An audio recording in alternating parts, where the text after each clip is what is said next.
Assalamualaikum and good afternoon. Our topic today is ethics in love. So what is ethics in love? So it loves and works to love and be loved. This is one of the most distinctive beauty of human personality. Love is the deepest reality.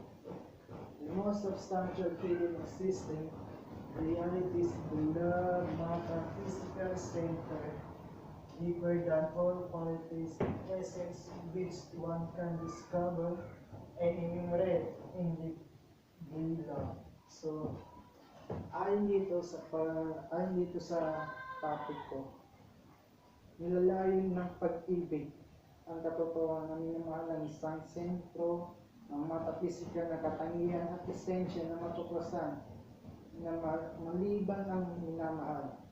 So, kumbaga, ang pagmamahal ay merong dalang or meron siyang kakaiba ng minamungkahi na kung saan meron ito siyang moral na pagmamahal sa iba. So ano nga ba ang mga halimbawa nito? Halimbawa na lang kapag nagmahal ka ng isang tao, mahal mo o minamahal mo ang iyong pamilya, parents, kapatid, kamag-anak, kung ano pa dyan na minamahal mo na tao. So kailangan meron kang respeto sa kanila. Respeto, una na yung respeto. Tapos, pangalawa yung pagmamahal mo ng totoo, lubos ng pagmamahal. At pangatlo, meron kang galang sinasabing pagmamahal. So, ano nga ba yung mga sinabi ko niya? So, kumbaga, hindi sinasabi dito na nagmamahal ka na meron kang katangian na sinasabi na mahal ko lang siya kasi para makakuha ako ng pera or kumbaga makahingi ako ng pera. Sabi na, kumbaga, na halimbawa ay nagmamahal ka ng hindi naman totoo. Ganun yung mga ibang klase ng pagmamahal. So, meron dito na sabi na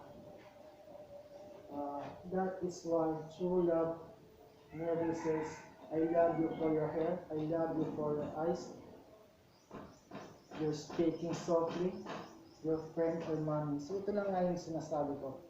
Hindi dito nasusukat ang pagmamahal na sinasabi mo na mahal mo ang isang tao sa kanyang buhok, sa kanyang mata, sa kanyang pagbigkas ng mga salita, o sa kanyang boses. Hindi nasasabi dito na marami siyang pera sa kanyang pera, na mahal mo lang siya para sa kanyang pera. Hindi ganun.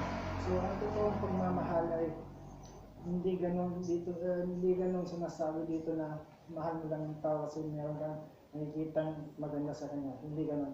So, ang totoong pagmamahal ay taus-puso kang nagmamahal sa isang tao, taus-puso kang nagmamahal sa tao na kung saan ay meron kang moral na pagre-respeto sa kanya.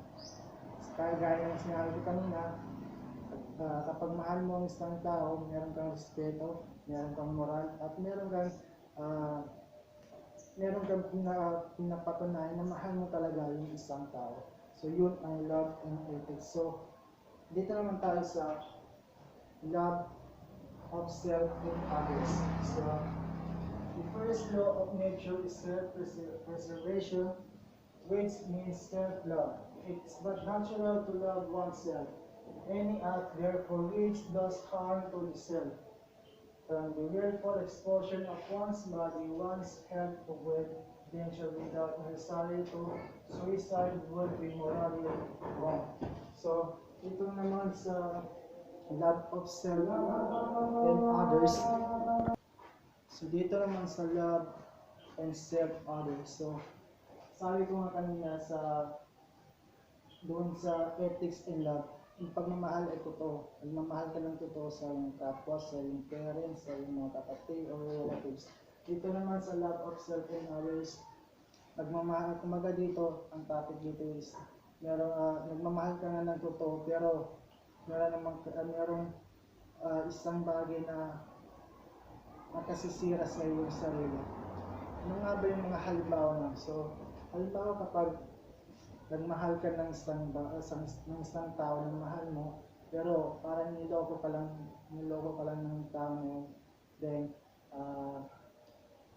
kumbaga, dinibdib mo talaga yung problema na yun at nagkabiglang parang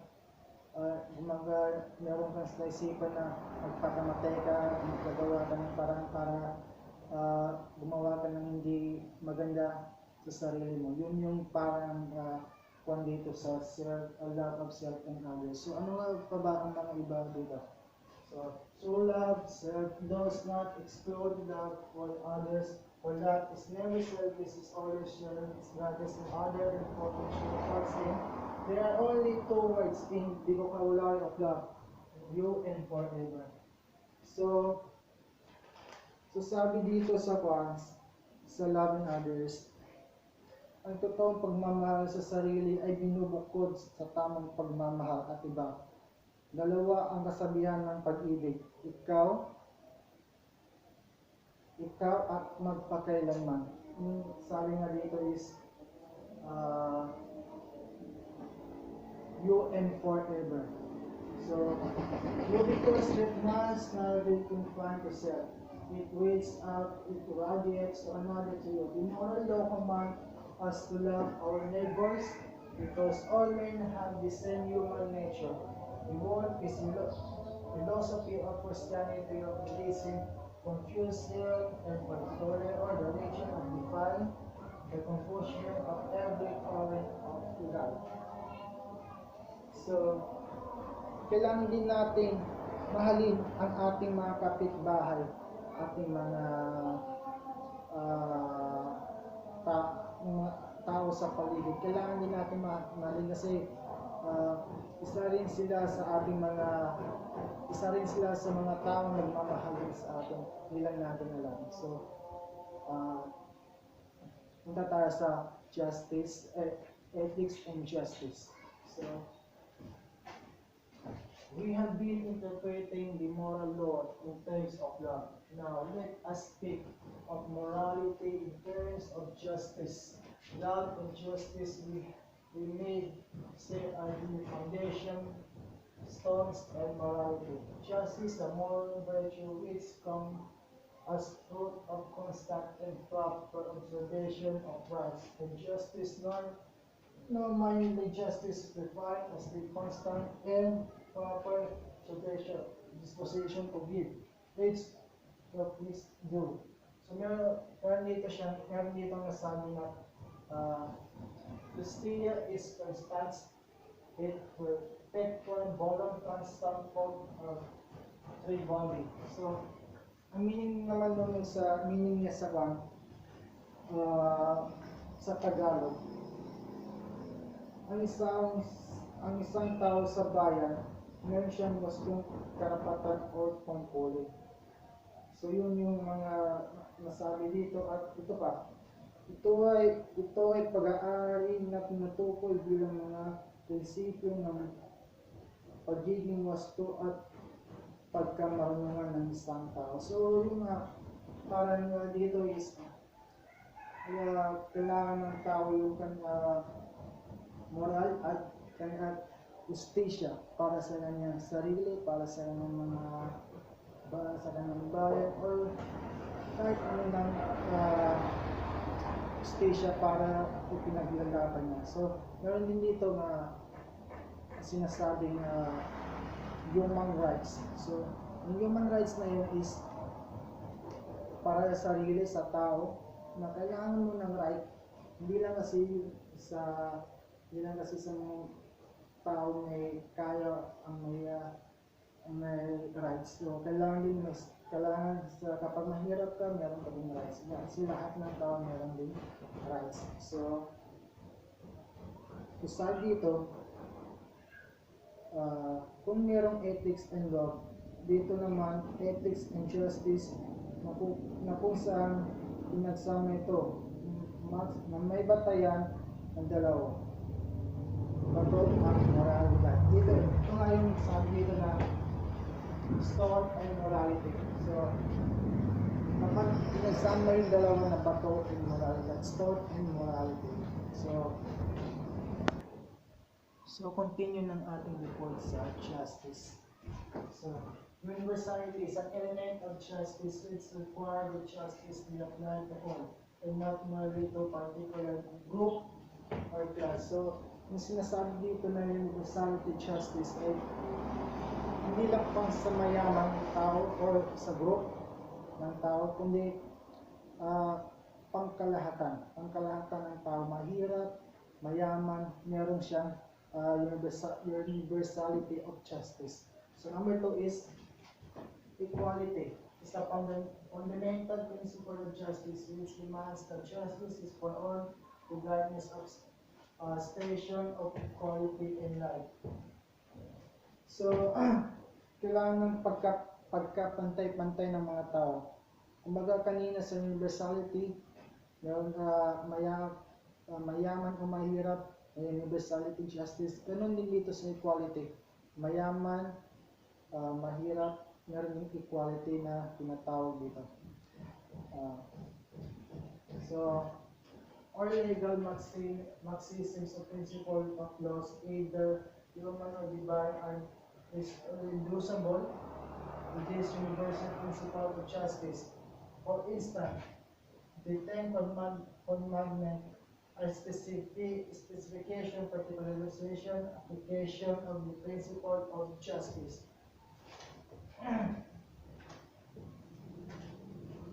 So, ang Marxist principles naman ay ito ay paglapat ng mga prinsipyo, nilalaman ng tao ang banal. So, kumbaga, yung Marxism dito yung banal, makatotohanan na justisya. So, ano nga ba yung mga fundamental or commandment dito sa Marxism? So, meron akong dito na sulat na tatlo. So, ano nga yung tatlo na yan? So, number 1 is the first commandment are love God above all His airs, the death of plain justice. For God is our Lord, Creator, and all love Him, holy is a given His will. So, sinasabi dito sa first commandment is, mahalin mo ang iyong God, mahalin mo ang iyong Diyos, yung Lord, yung God mo. Kasi siya yung gumawa, siya yung siya yung mga gumawa at siya yung nagmamahal sa atin. So number 2 is respect and love parents. Is likewise a precept of justice and golden rule. We obey and love our parents obviously because by our natural relation and dependence on the day deserve our respect and love. So, sabi ko nga kanina doon sa love and ethics, mahalin natin yung ating pamilya, ang ating parents, ang ating kapatid, ating mga relatives. Dito sa second commandment is mahalin mo yung parents. Respetuhin mo yung parents mo, mahalin mo ng totoo. Kasi sila yung tutulong din sa iyo. Sa iyong kapakanan, sa iyong buhay. So number 3 is killing, lying, stealing, bearing, false witness, adultery, all their forms are a violation of the rule of justice, never to do any harm anyone, whether it be against his life, his fame, his reputation, his family, his body, and integrity. So dito sa pangatlo, ang sabi dito, ang pagpatay, pagsinungaling, pagnakaw, maling gawain at paglabag sa patakaran ng justisya, ang batayan ng mga karapatan sa ating konstitusyon ay sumasailalim sa ating pangunahing karapatan ng buhay at kaligayahan. So, yung pagnakaw, pagpatay, at pagsinungaling is kailangan ay kung yung mga paglabag sa mga batas dito sa justice, kailangan kasi dito sa commandment na ito magawa mo yung mga pinagbabawal dito sa Marxism at kung ano yung mga nagagawa dito sa Marxism. So, dito na tayo sa general application. The principle of justice does not only govern govern the relation between an individual and another. It also applies to number one is duties of the state of the citizen, distributive justice. Number two is duties of the individual of the state, legal justice. So number three is duties of an individual to another is commutative justice. So ano nga yung distributive justice? So the statement must fulfill certain duties toward its citizen. These duties are clearly stated in our station, in our constitution. Sabi dito is dapat gampanan ng Estado ang tungkulin sa mga mamamayan dahil nakasaad ito sa konstitusyon. So, halimbawa dito sa mga gobyerno, kailangan nilang gawin. Kailangan nilang gampanan, gawin yung kanilang mga trabaho sa mamamayan. Kasi nandun yung sa konstitusyon ng justice. So, ang ito is legal justice. So, the citizen is returned has the duties to the state. For instance, they render military service to the state. So, sabi dito is, ang mamamayan naman ay may tungkulin. Example is upang magbigay ng serbisyo sa military sa estado. So, dito naman tayo sa commutative justice. So, every individual should render to another that which belong to him. The basic of this is called as a so-called mutuality of rights and duties. So, sabi naman dito sa commutative justice, ang bawat individual ay may mapapag-aari. Meron pag-aari ang matayan ng ito ay tinatawag ng mutual o karapatan ng duty. So, dito na tayo sa particular of justice. It follows from the principle of love and justice that it's wrong to do anything harmful to the body, reputation, and property of others. So number one is it returns to counter to the basic principle of justice. Number two is it does not violence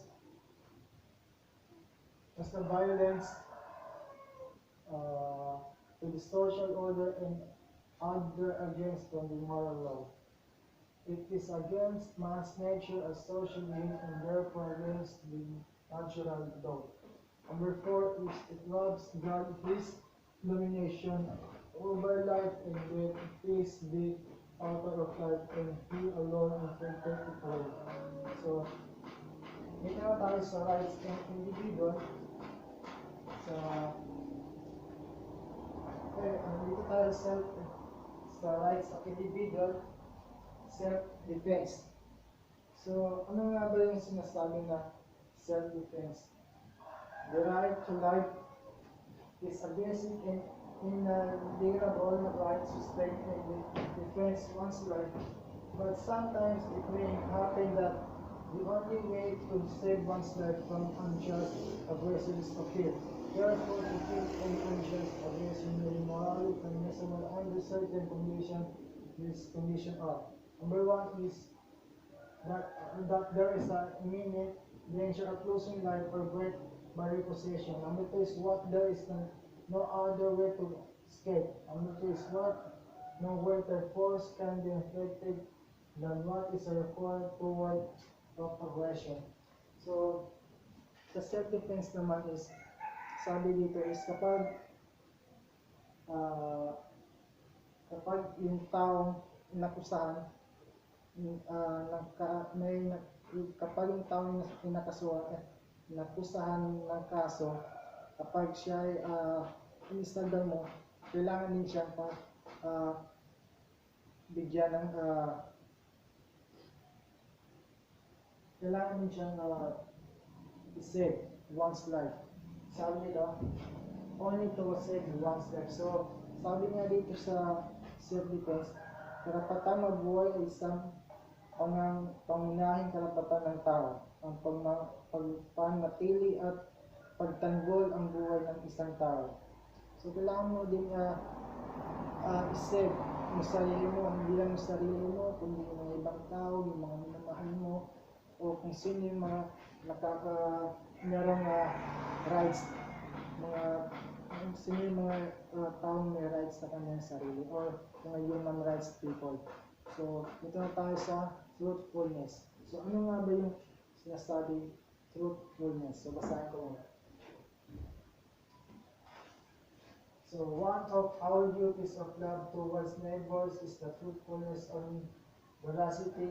Moral truth is the conformity between what one says and the one has meant. It is against the natural purpose of speech. The intent is to live in social order because it means that there will be no more mutual trust. So, sabi naman dito sa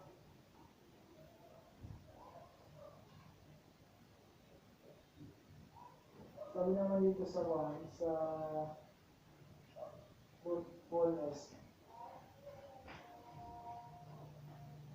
Sabi naman dito sa truthfulness, the greatest of man is the honor. So, kapag meron inakasuhan na tao, kailangan mong ipaglaban, kailangan mong magpakatotoo, sabihin mo yung totoo, honest ka dapat, kasi meron dito nakalagay sa justice na truthfulness and self-defense. So, yung self-defense is kailangan mong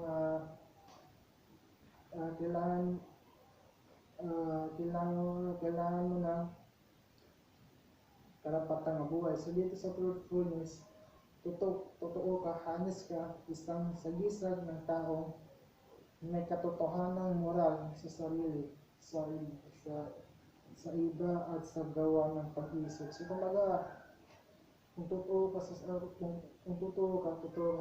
mo, totoo ka sa pag-isip mo, totoo ka sa iba, yun yung sinasabi ng truthfulness. So, last is mental preservation. So, isahan ko na lang kami. So, ang kaisipan at paggawa ng isang pahayag na tila isang kasinungalingan na walang kwalifikasyon, ngunit hindi naging kasinungalingan sa wastong kalidad ng isipan ng bawat tao. Kumaga dito sa mental resolution is kailangan ng pag-iisip ng tao para maging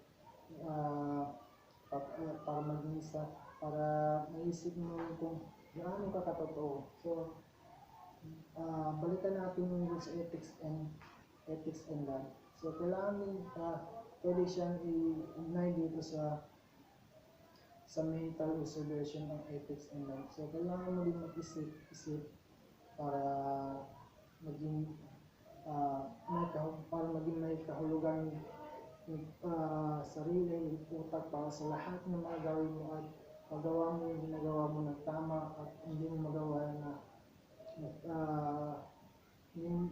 na gumawa ka ng hindi maganda sa inyong buhay. So, that's all. Thank you po ma'am. So, salamat.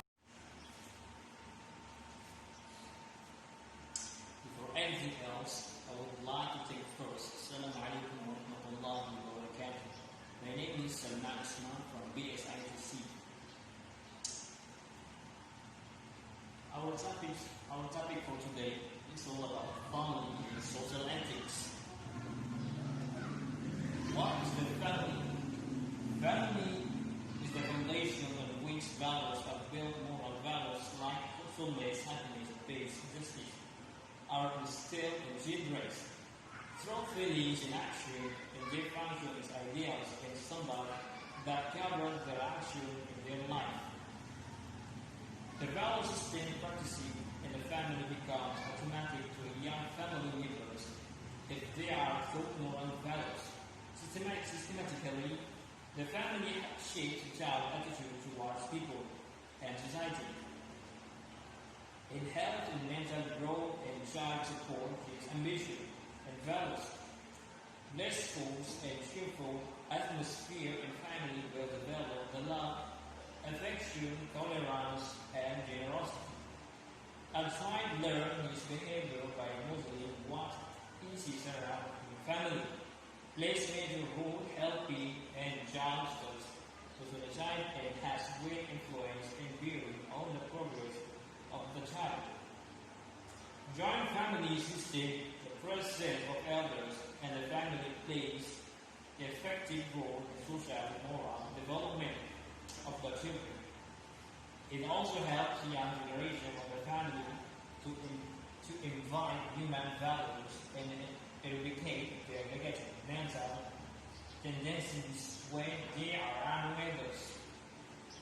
Children identify themselves with their parents, other family members adopt them as their personal models for emulation and imitation. And here worship them. The behavioral problems are set correct only by the involvement of the family. In a child's life, as they spend most of their time in adolescence with the parents, family is the first social organization that provides that immediate proximity from which the kid can learn his behavior. Importance of family values in life.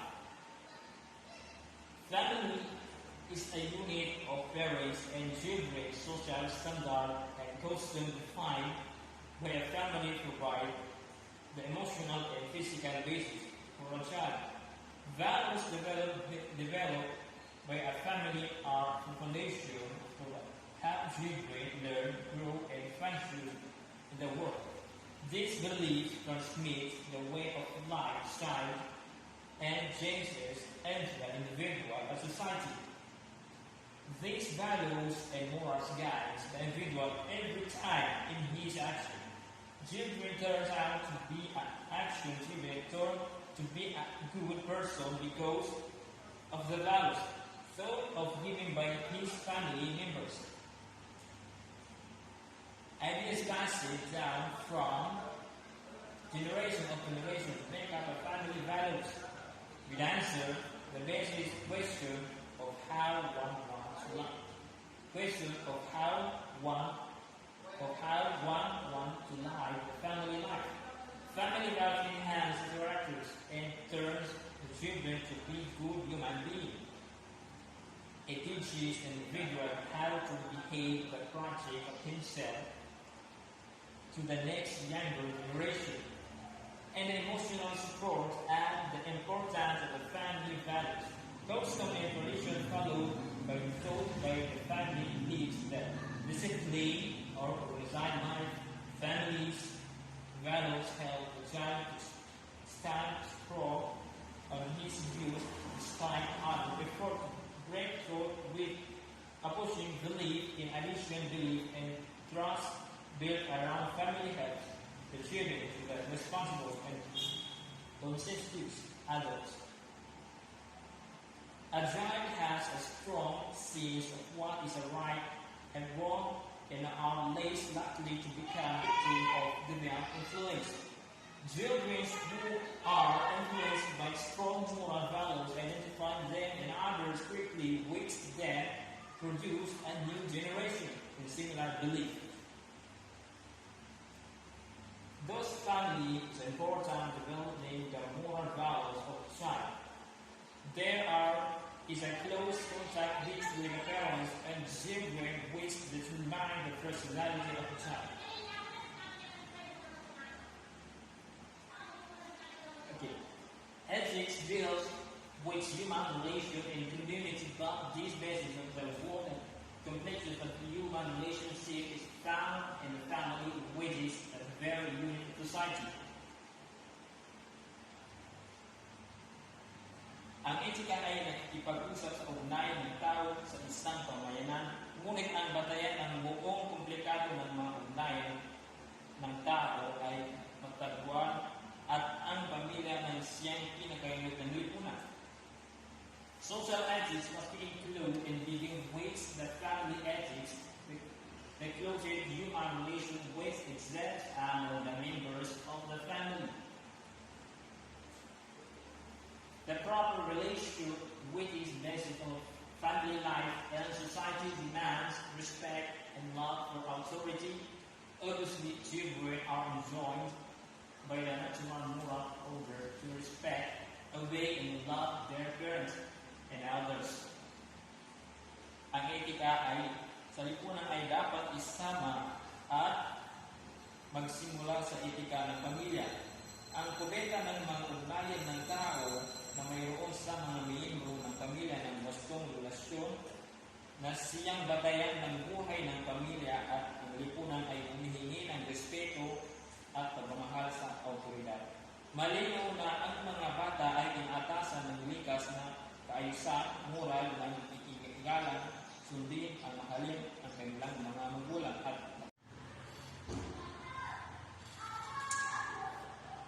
however, it is a worthwhile to emphasize that the primary aim of the family life and the proper upbringing of children in the home and the school.